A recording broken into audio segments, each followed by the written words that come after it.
You're watching Straight Talk Africa. I'm Haiti Adams. Hello and welcome. How much do people whose ancestors were brought to the Americas during the Atlantic slave trade know and understand about their African heritage? How present and how absent is that connection to Africa in their cultural memory and daily lives? This week, we'll examine the history and experiences of Africa's diaspora communities in the United States and Latin America. We'll also bring you Elected in America, a VOA special series highlighting the stories of Americans of African descent blazing a trail in U.S. politics. Straight Talk Africa starts now.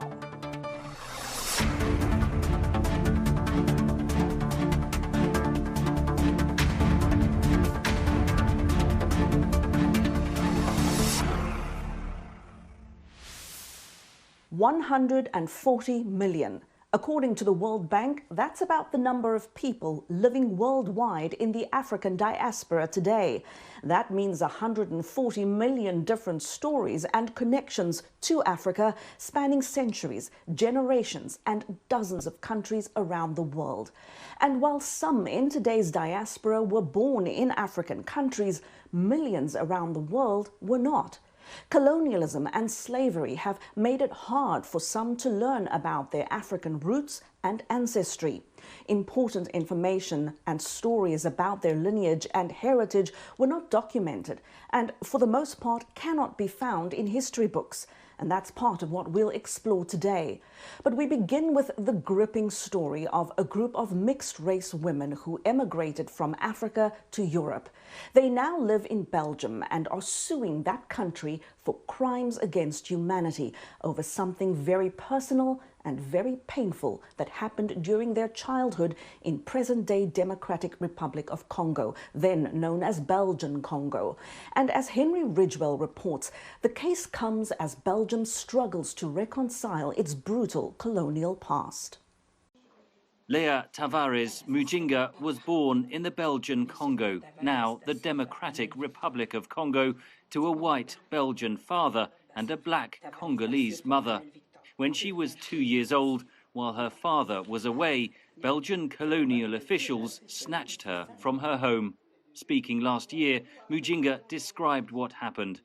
They took me away from my mother, who was with me at that time, from my parents' home, to put me in a religious institution in Katende, the Catholic mission of Katende, with the Sisters of Saint-Vincent de Paul, as they did with other children before me.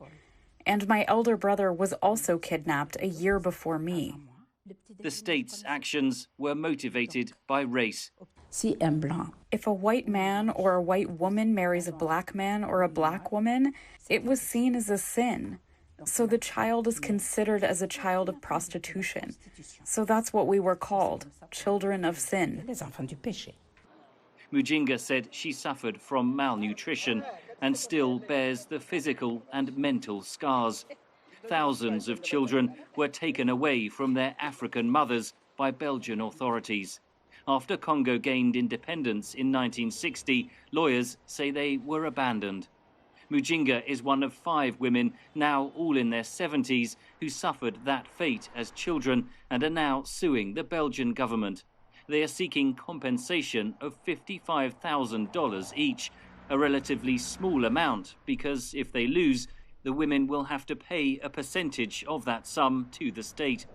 The case has much wider implications, says their lawyer, Michel Hirsch.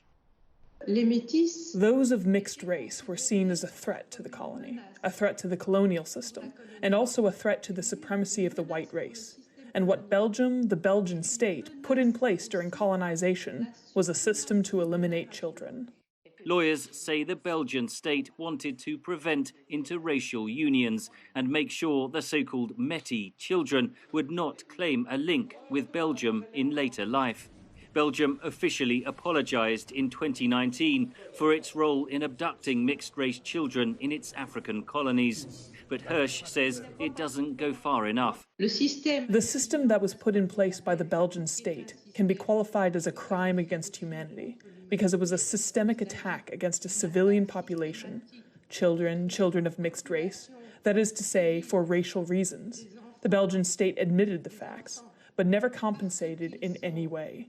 And today, in court, the Belgian state still refuses to compensate.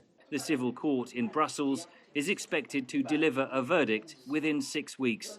Henry Ridgewell for VOA News, London.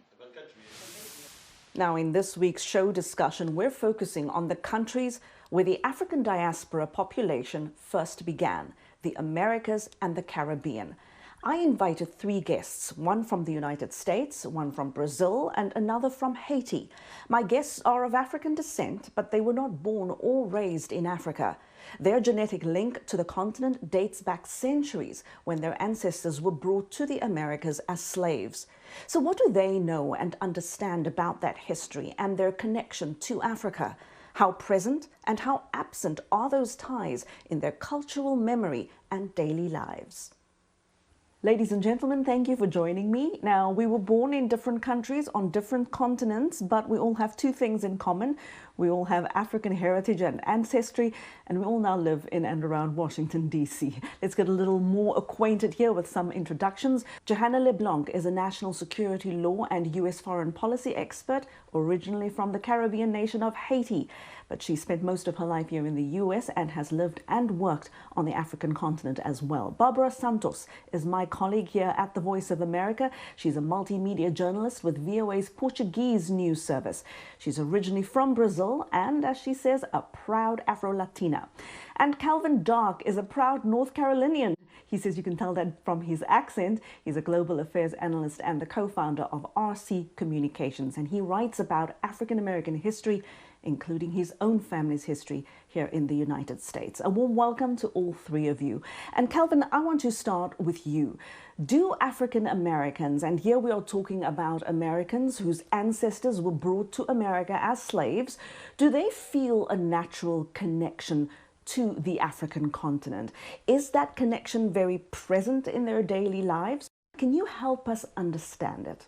Yes, I believe there is, but I think it would be a little bit of a stretch to say there's a conscious connection of, say, history, just because we're not taught it. There are a lot of people like myself who, investigated it to see what the connections are. So I wouldn't say that part of the connection is natural, but here's what is natural. I know that no matter what you as an African American may know about our history, when you see people of the African diaspora around the world struggling with challenges, there is that natural connection. We see there's a common struggle, and the common thread in that struggle is that we're Black and brown. And Johanna, how do you experience that connection, both in Haiti and here in the United States? Well, for me, that connection is automatic. I've also lived in countries across the African continent, including South Africa, your home country.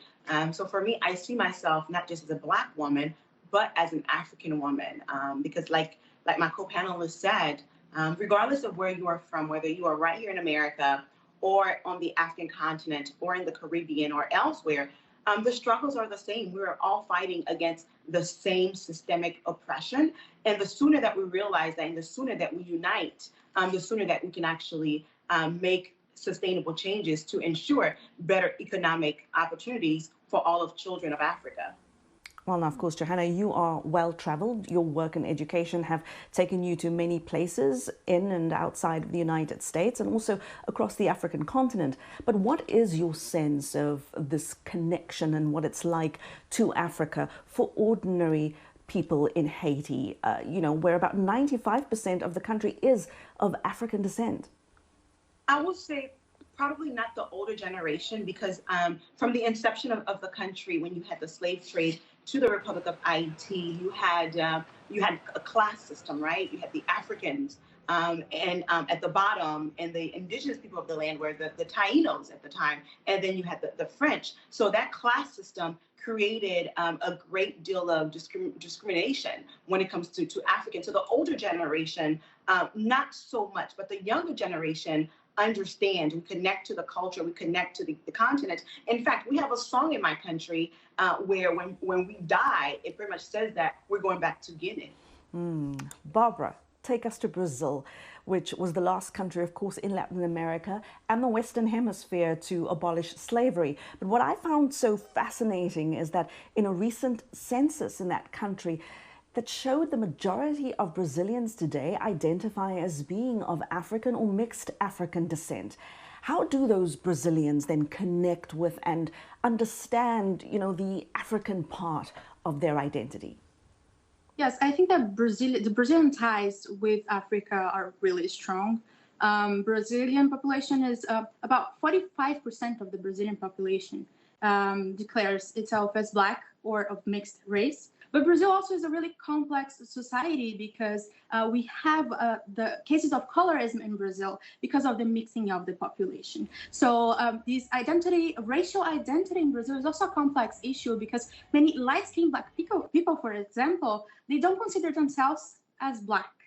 And the racial structure in the society gives instruments like the Brazilian blowout for hair, nose jobs, plastic surgeries that Black Brazilians use as a tool, many light-skinned Black Brazilians, to be perceived as white. I think that Brazil still has the strongest ties with Africa. It's the largest Black population after Nigeria in the world. So the Brazilian Black community is strong, is fighting hard for its rights to recover the memory and history with Africa. It's fighting hard. We have advances in legislation.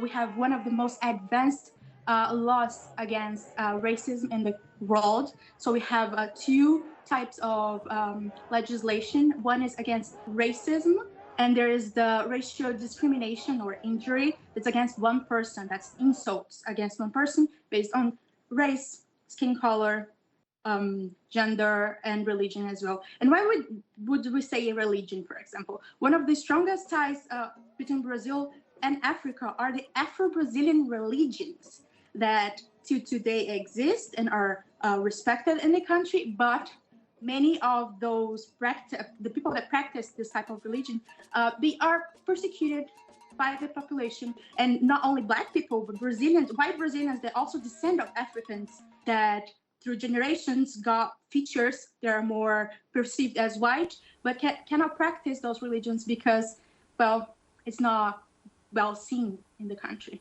And some of what you refer to here, Barbara, I've got to say, plays out almost identically in South Africa, especially these parts about race. Johanna, you have lived and worked in my home country of South Africa. It's nothing surprising to encounter this kind of stuff. Even at the airport coming into your country, people want to know your racial makeup before you even open your mouth. Calvin, we live in the era of DNA testing. There's a lot written and a lot on television here in the US about African Americans tracing their heritage and their lineage. Do you find that genetic testing has sparked more of an interest among African Americans to know more about their ancestry here in the United States specifically? Are they also really interested in, their roots in Africa and how their lineage traces back to the continent?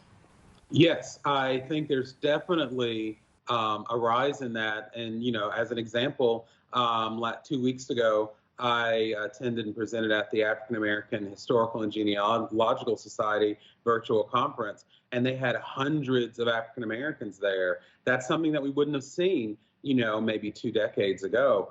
But I think it's happening for 2 reasons. One is because of the way that slavery was designed to not have a connection with where in Africa those who were enslaved came from. There is this desire to know as much as we can.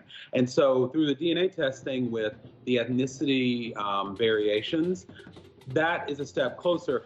But the second reason why it's useful is I want to know more about the enslavers.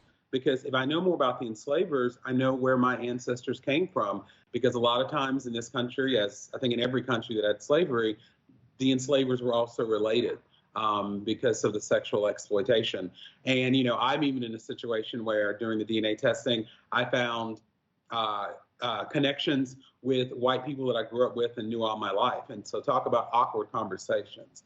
But I think it's great because it just shows that we have a yearning to know more that was taken away from us as far as our history is concerned.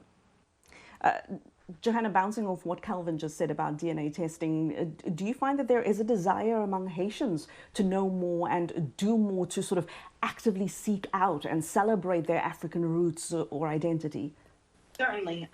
Obviously, just like my co-panelist from Brazil talked about the colorism issue. It's significant in the Republic of Haiti. While the country is probably 95% Black, some would argue even 99% Black. But what you'll see is folks of lighter complexion in particular who came to the country from Lebanon and other parts of the world, they tend to hold on to the power of the wealth.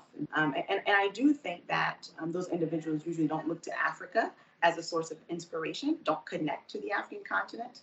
And I do think that even Haitians of a particular class don't always look to Africa as a source of inspiration, as someone that they can connect to, especially, as I said earlier, depending on their age.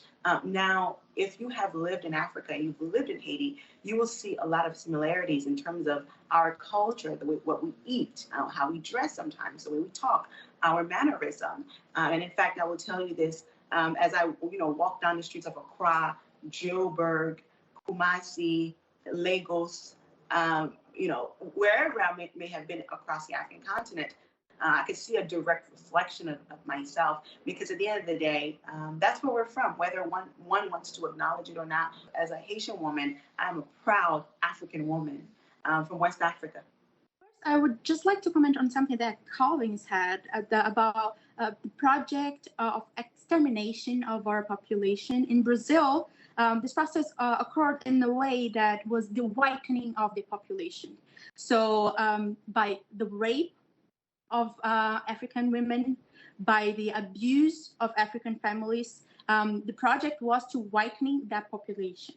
And that's why today we have a mixed population that doesn't have any ties with Africa anymore. We don't have the memory, the register of where our population is from. One of the victories of the Afro-Brazilian movement is that there is a law that says that every single kid in Brazil has to study Brazilian Afro history and culture and African history and culture. The problem is the implementation of that law. The problem is the materials. We don't have materials that were adapted to have this content. People that have access to education and that will become like the top professionals in the country are white. So they don't carry those traditions, they don't carry this history with them, and they don't carry the interest to learn these things. It's really sad what happens in Brazil, because this disconnects our population completely from Africa. One of the things that we still have really strong with it is about culture, and it's about food. Our habits are pretty similar to Africa. Our beat, like we have samba, that's the music genre that came from African beat. We have the carnival, that's a celebration that came from Brazilians. One of the main dishes in Brazil is feijoada, that's like the rest of the meat and the beans that were made by slaves, because that was the food that they had access to, and that it's a national dish and everybody's so proud of.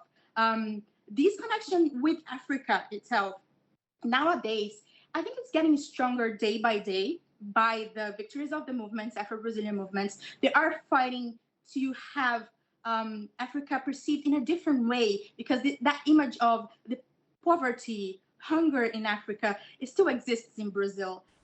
And in your experience, Calvin, how much do Americans really learn about Africa in schools? I mean, how much did you learn about the continent as a child in school here in the United States? And where did you learn what you know today? Did you have to do most of that research yourself? Yes, this is where I think we as a society have fallen down. Like, I'm going to tell you, fortunately, I grew up in an environment where I was encouraged to seek out the history and, learn more about it. But if I had gone by what I was taught in schools, the only people that wrote a few hundred years ago were people named William Shakespeare. The only people that did art were named Leonardo da Vinci. Like, that is all that I would have learned. And that unfortunately is getting worse. Now, I will say that there is a movement to have more of that Black pride. And I think that while that is definitely positive, that is something that is not as widespread as it needs to be. Because I'll tell you, I have received social media messages, for example, when I posted about, my family's African roots or, our history in slavery, that basically said I needed to be more grateful because, I went to a great university, I can speak English well, apparently, as they told me. If that hadn't happened, that being slavery, I would be somewhere in a hut with diseases. Like, I'm not even kidding. That's what he said. That goes to show you that's the perception, and that's in 2021. Now, I'll say for me personally, the first time I went to the continent was when I did my Fulbright in Morocco. It was just such an interesting place to be where being Black or brown was not a deficit, but I was fortunate to have that experience. I'm in the minority of people that ever have that. And so that's the unfortunate part. Johanna, what about Haiti? What did you learn about Africa and African history as a child during the time that you spent in that country? Certainly. I left Haiti at the age of 9, and I can tell you, when I left Haiti, I had not been taught anything about the African continent, nor the plight of African Americans, who they are, the history of America, not once. But what I can tell you is that is by design, right? You divide and you conquer. It is intentional, and that is why those of us who've had the opportunity to be exposed, we have a duty and an obligation to teach other people, right? Because what I do believe is that there is power in unity. If you look at the African continent with 1.2 billion people, and you're looking at outside of the continent, 170 million plus people of African descent, if we could come together and work together, we could change the economic conditions of our respective countries and our personal economic situations. When you look at the Continental Free Trade Agreement, right? Can you imagine if people from the Caribbean or businesses from the Caribbean or African American based businesses were to go to Africa to engage in commerce, right? And to stop looking at the African continent from a humanitarian lens, but rather from an investment lens, from a lens where not only can I create wealth for myself, but I can also help with the development of the African continent and also Caribbean nations. Barbara, you spoke about all these attempts to instill shame in people for recognizing or claiming their African heritage. How did that play out in school textbooks in Brazil? What are children there taught about the African continent? So in the school books, history of slavery is a footnote. Usually, it was for several generations. It's like a rapid, quick passage about Africans were brought to the continent by Portuguese and were enslaved, period. There's no details to how the process happened. And history of Africa, it's a thin chapter about the continent and poverty and hunger, and that's it. We don't see modern Africa in our books. It is changing thanks to the Afro-Brazilian movement that helped create and implement this law that is capacitating teachers and professors at universities to learn and teach Afro-Brazilian history and culture and African history and culture. But it is still a work in progress. And but in daily life in the schools, for example, it was really common for me, for example, as a Brazilian with a lighter skin complexion, a Black woman with a lighter skin complexion, that people would say, oh, but you're not that Black, so you're good. As if you're safe because you're not that Black. Or if you just straighten your hair and do like a nose job, you can get there. As like you can be promoted to the white race. As if being Black was a shame, or you can hide the drop of a black blood that you have. So that was really common, and we're talking about the early 90s.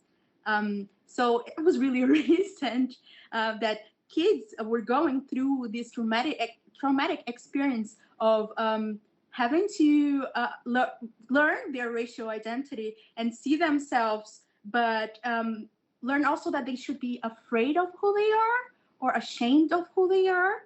There's still a lot of that in the Brazilian society, and the Brazilian movement is fighting, this Black movement is fighting hard every single day, despite everything that's happening in the country, to make sure that Black Brazilians understand that they have their rights secured and they should fight for it. Calvin, I always wonder, is there a perception among some African Americans that there could be a potential risk in identifying as being from somewhere else? Bear with me here, especially in this country where Black Americans have had to fight for equality and for justice and you know, just equal standing in society and for generations. Are there those who might say, look, I'm from here, I'm American first, and saying I'm from somewhere else could have potentially negative consequences for me in my life here, in my identity and my place as an American in this society? Is that a calculation for some at all? Yes, that's a balancing act that, frankly, I think, you know I'm still learning how to do, because let me tell you, I am really passionate about what I've been able to find about my history, connections with Africa, but I am also very passionate about the fact that my family has been here since at least the late 1600s, and that's just as far back as I've been able to prove.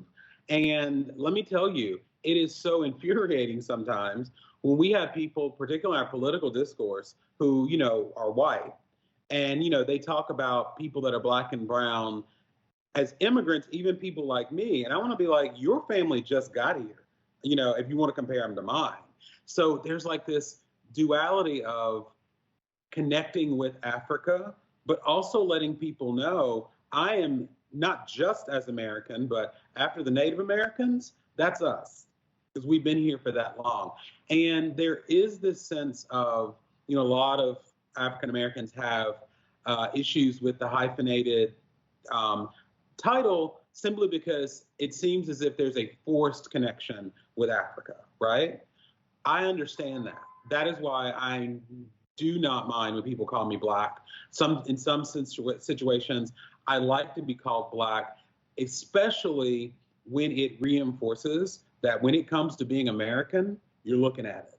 You can't get much more American than this. You know, as someone who is an American citizen and who comes from an African country where I spent a significant part of my life into adulthood, I'm fascinated by what and who constitutes African American in the United States today.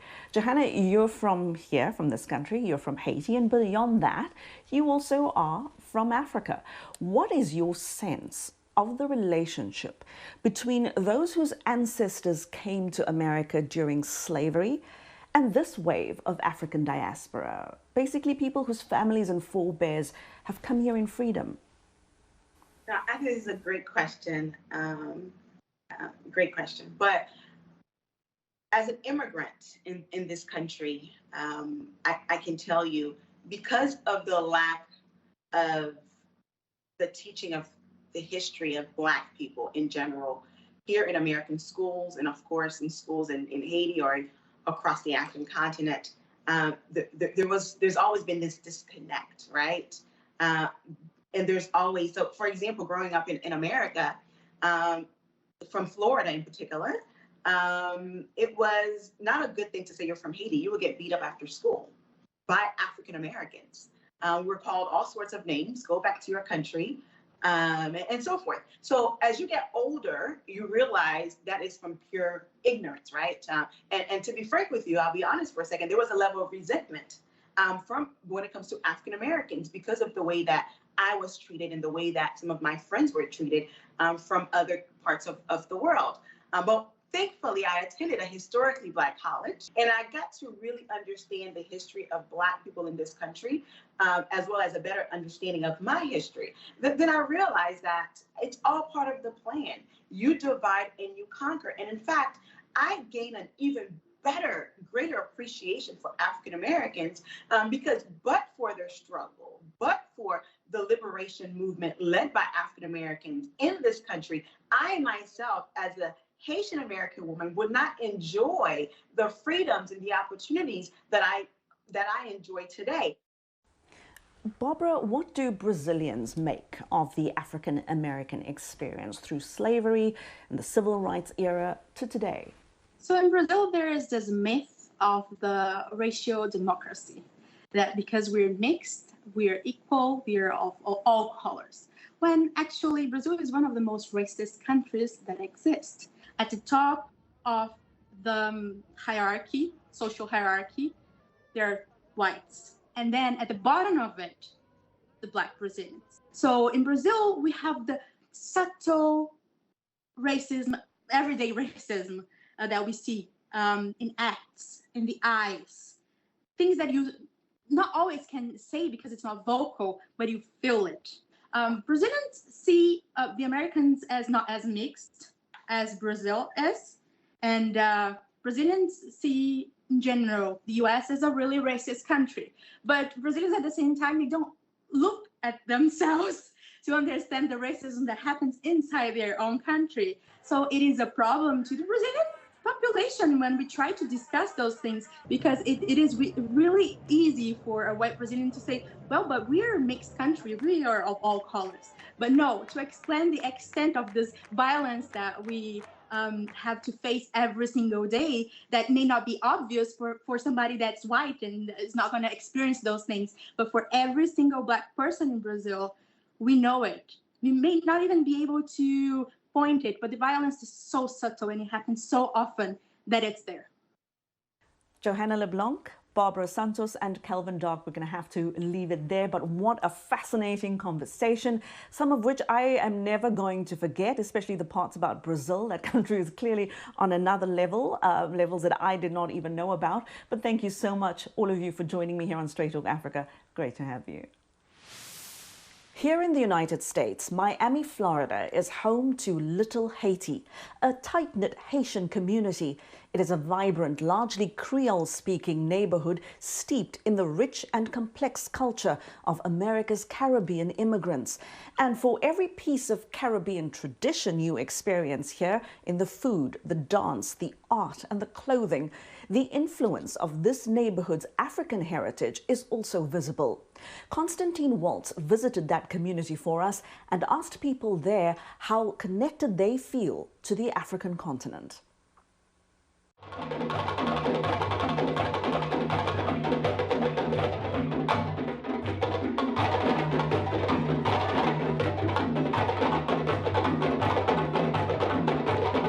My name is Felion Griffiths.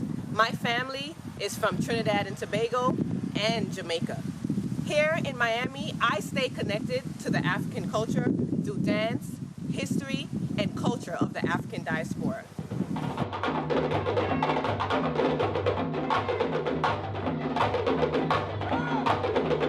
My history is African diaspora history, and its connection to Africa has always been a part of my consciousness.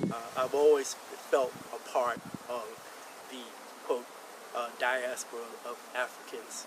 To this day, many African Americans know very, very little. But one of the features of the slavery era was to disconnect you from Africa, to disconnect your consciousness from being connected to Africa, to make Africa sound like a bad place to be from, which a lot of African Americans to this day believe. My name is Renee Along, and I was born in Trinidad and Tobago. I stay connected through African dance. Once I started learning of my African heritage, I felt that I needed to give honor to my ancestors who came through the Middle Passage.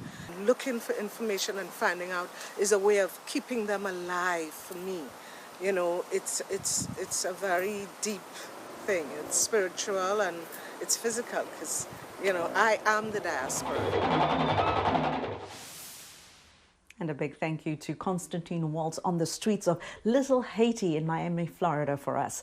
And we also asked you on social media if you think it is necessary or important for Africa to have a strong relationship with its diaspora communities around the world. And here's what some of you had to say. Ibrahim Kasaja in Dubai in the UAE says, it is very necessary as long as our political environment is stable.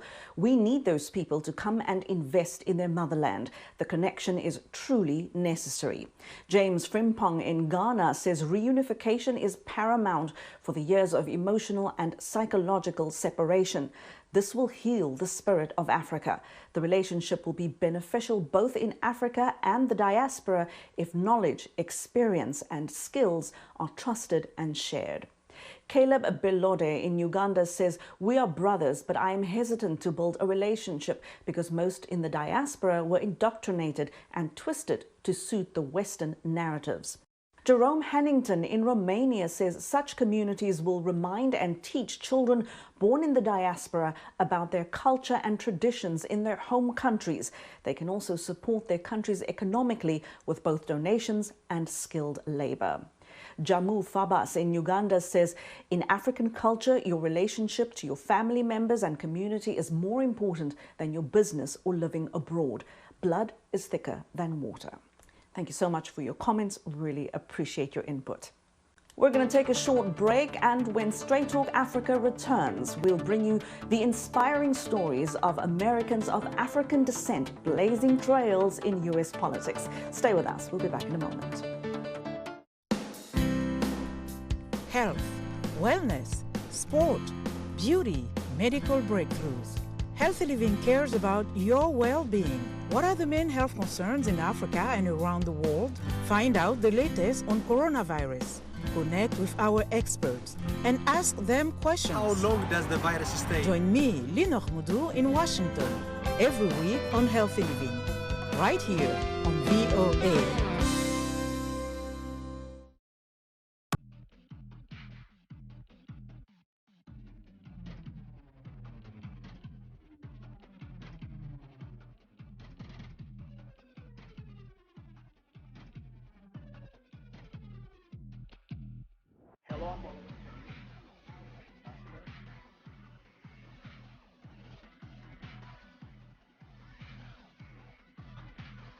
From around the world. Let's go. Welcome back. This week, we're profiling a group of young politicians in the African diaspora who are blazing trails in American politics. Here is our VOA special series, Elected in America. Hi, my name is Naquita Ricks. I am a Colorado State Representative for House District 40. I have learned so many things in my freshman session as a state legislator.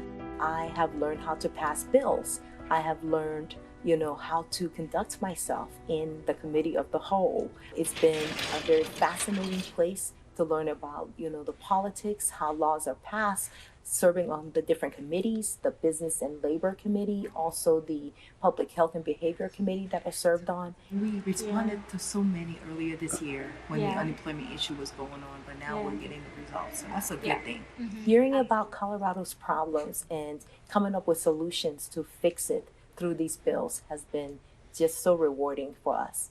1 out of every 10 persons here in Colorado is an immigrant. 6 out of every small businesses here are started by immigrant entrepreneurs like myself.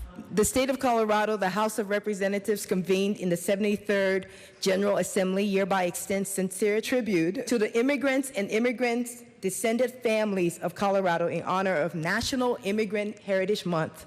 I offer this tribute as a refugee and the first African immigrant to serve in the Colorado State House. My own family came to Colorado in 1980 after a bloody military coup in Liberia, West Africa, where I'm from. My mother was held at gunpoint for over 2 hours while my sister and I watched. We didn't know if she was going to live or die in that encounter. And the reason why they were interrogating her was because she was engaged to a government official. When they found him, they dragged him to our driveway along with my mother, and just by the grace of God, she was not taken.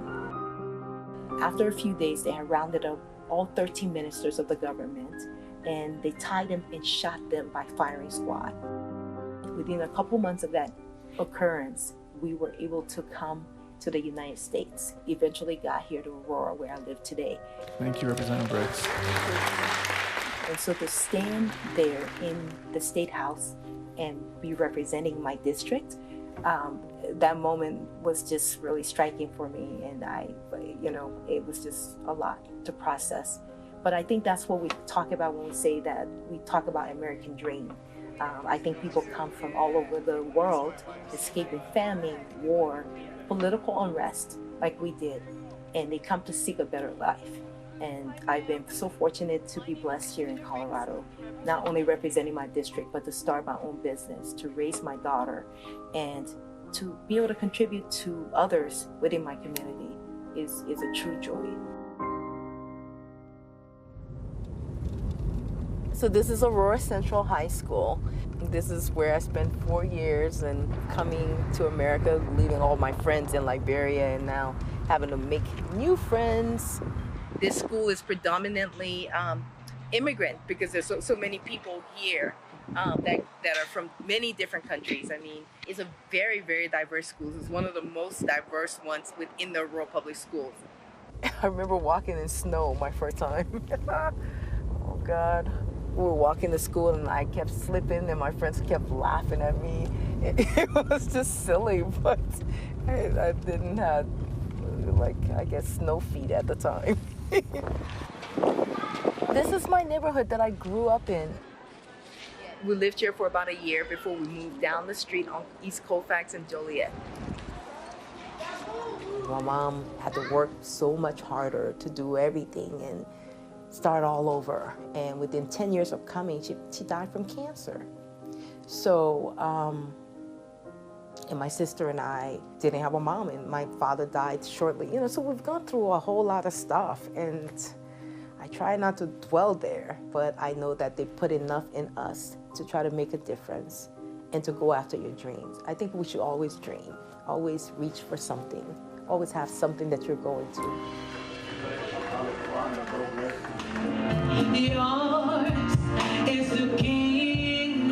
I've had lots of traumatic experiences, but there's something on the inside that keeps me going. I'm a person of faith. I keep praying. I fall down, I get up. And I said, never give up on your dreams. There's always something.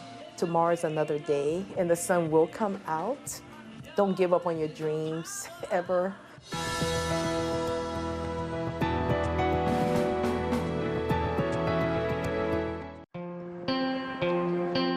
My name is Omar Fateh. I'm the state senator for District 62 in South Minneapolis. I was born in Washington, D.C. and raised in Virginia. And on the campaign trail and along with my colleagues, I've been telling them that I'm growing up in an immigrant household, but within the American culture, which is a melting pot of ideas, thoughts, religions, and so on. I think I was best to bridge the gap between the new immigrants as well as the folks that have been here. I, Omar Fateh, do solemnly swear to support the Constitution of the United States. I'm blessed to represent a very diverse district in South Minneapolis.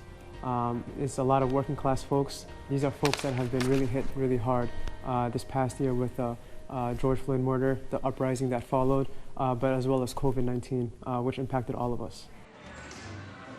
I regularly go to Lake Street, which are mostly Latino-owned businesses, and I've made that connection with them to help them understand what resources are out there in COVID and in general. I've built a relationship with folks in Little Earth to understand indigenous issues, but also what they want to prioritize in the upcoming sessions. When we speak to them, we make sure that we understand that they're not a monolith, right? So if you go into Little Earth, you don't assume that everybody has the same idea or thought process. That's just not how it is. So I was fortunate enough to form committees within these different communities so that they can help educate me, but also I take their ideas back to the legislature with me to turn it into action and into bills. So a lot of the bills that we come up with are actually constituent run and ideas that we brought with us in these meetings.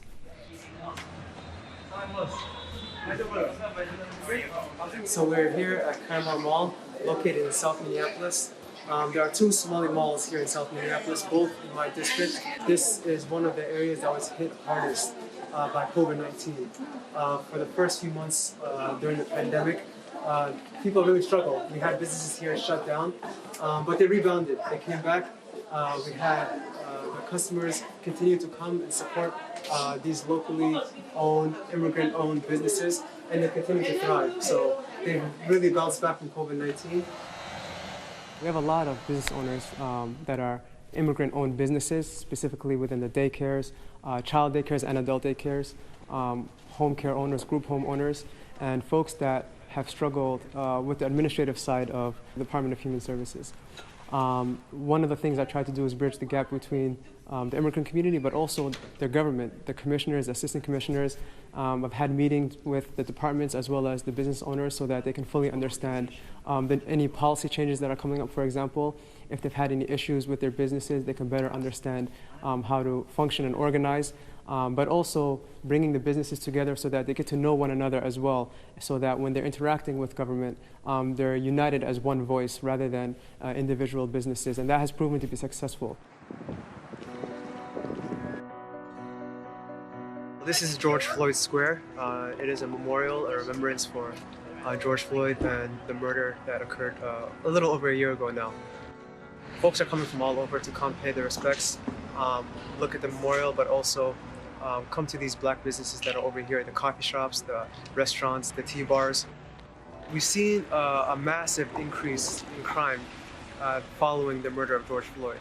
And we've seen people attribute that to maybe having less officers or we need more police, when that's not the case. We have to remember that because of COVID, a lot of people lost work. A lot of people went on unemployment. A lot of people were struggling to pay rent. And then couple that with the murder of George Floyd, which was a national murder. People saw an innocent black man getting tortured to death for 9 minutes. People took to the streets. They were really upset.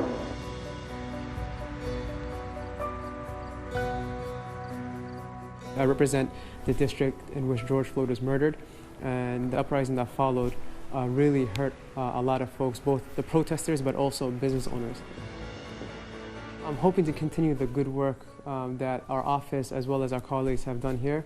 So making sure that we prioritize public safety, making sure that we're investing in affordable housing and public housing so that we're not pricing out our residents and we're preserving our diversity, and making sure that we have a single-payer healthcare system that's not tied to employment so that we make sure that healthcare is fundamentally a human right.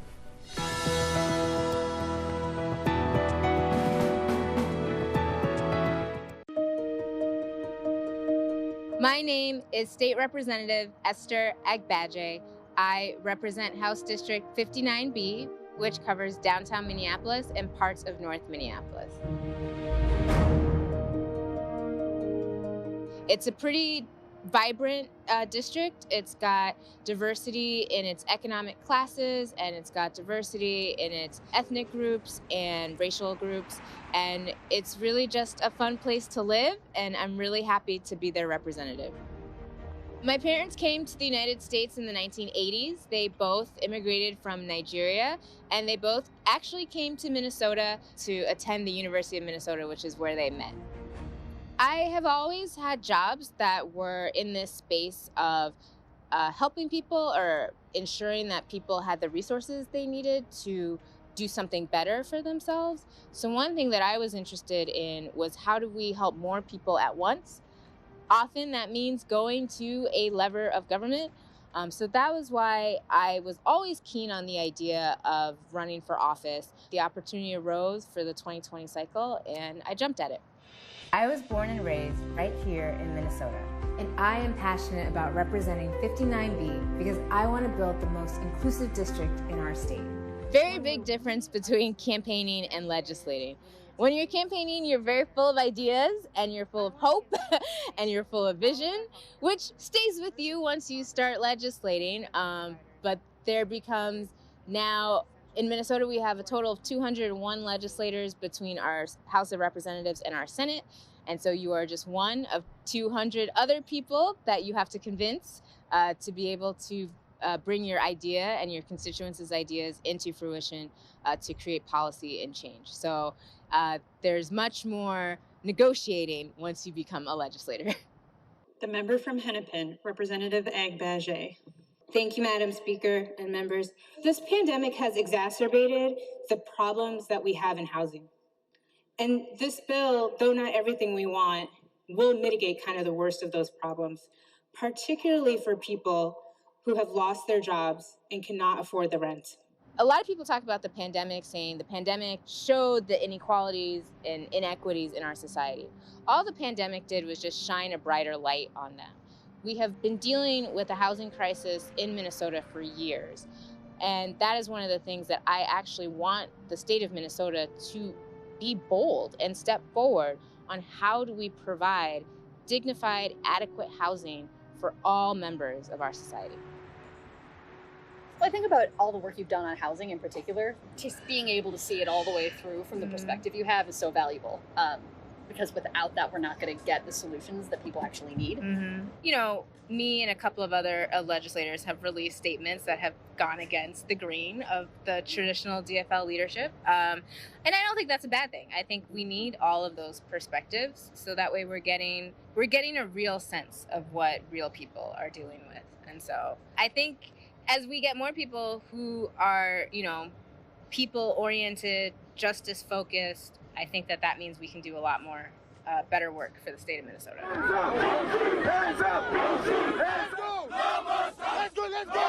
I think across the world, there are people who with less means, so less money, maybe people in marginalized groups in their countries who are, as they have been, standing up. I think 2020 was a big year for that, particularly with the pandemic. I think the movement in Nigeria is young people were rising up, standing up against, to want a government to work for them. So I applaud their efforts. I think same with young people across the United States and across the world who are standing up and saying, you know, our rights count for something. I wholeheartedly, you know, agree with them and want them to succeed in their efforts. And I, as a young person here who is in a seat of decision making, am also working to make sure that we are doing the work to support everyday working people. As a legislator, it's definitely eye-opening to see the challenges, but also the opportunities across the state of Minnesota. And I think that many of my fellow legislators or decision makers, especially those with immigrant backgrounds, can also see those same challenges and opportunities. And we welcome collaboration with anyone.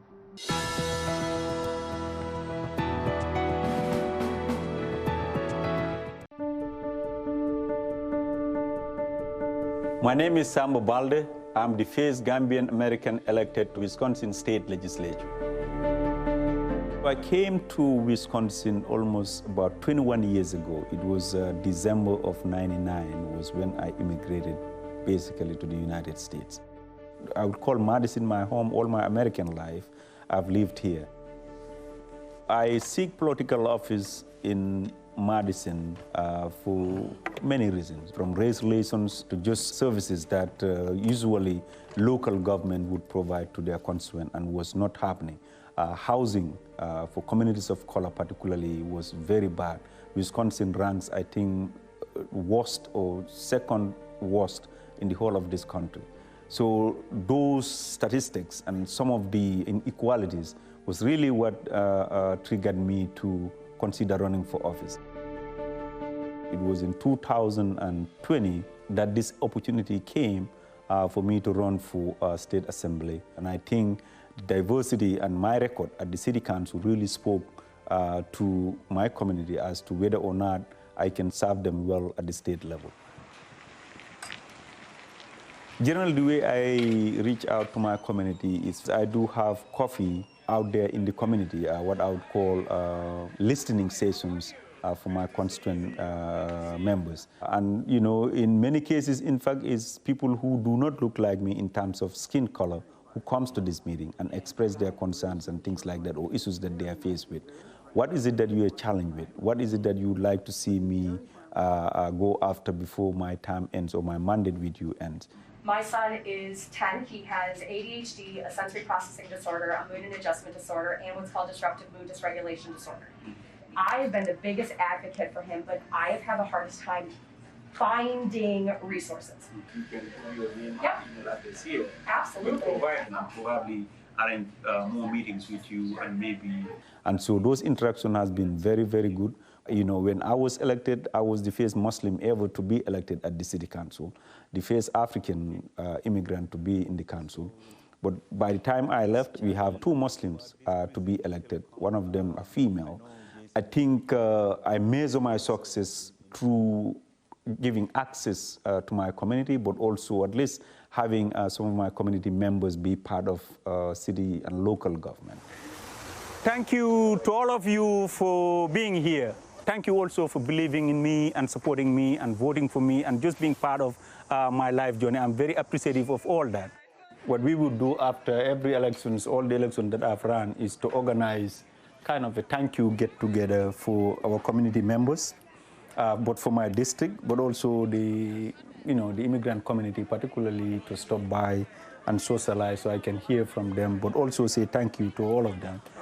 So as you can see also, I have some elected officials, but also leaders in the community up here to say something, but also my beautiful wife here, Fadu Jao. So obviously without her, I couldn't have been here. Me and my wife met maybe about 13 years ago when I was visiting the village in Gambia. Was that the happiest day of your life? Yes, that was the happiest day. She's been very supportive, which is excellent. Without her giving me peace of mind coming home, I couldn't take it this far. So I'm very appreciative of that.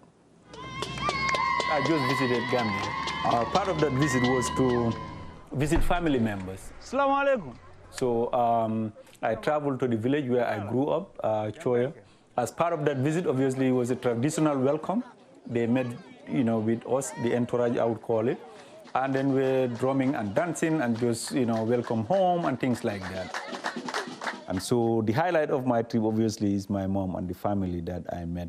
But also the fact that I was able to meet the President of the Republic of the Gambia, spend over 2 hours with him, get invited to lunch.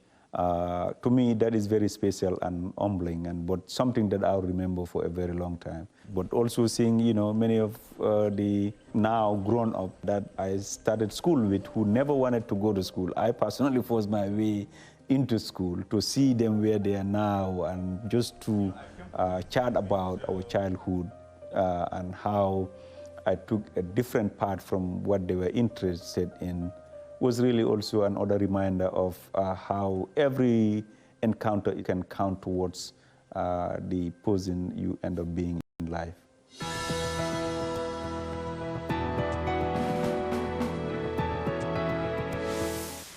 A set of inspiring stories there produced by VOA's Betty Ayub. Be sure to join me for the next Straight Talk Africa as we look at coup d'etats in Africa. Experts say globally 2021 was a bumper year for coups. From Sudan and Chad, Guinea, Mali and Tunisia, we'll look at the causes and consequences of the latest series of takeovers and attempted coups in African countries. Join me, Haiti Adams, on the next Straight Talk Africa. And that is where we will leave it for this week. Thank you to all my guests and all my VOA colleagues who contributed to this week's show. And a big thank you to you for always watching and always listening. Until next time, goodbye.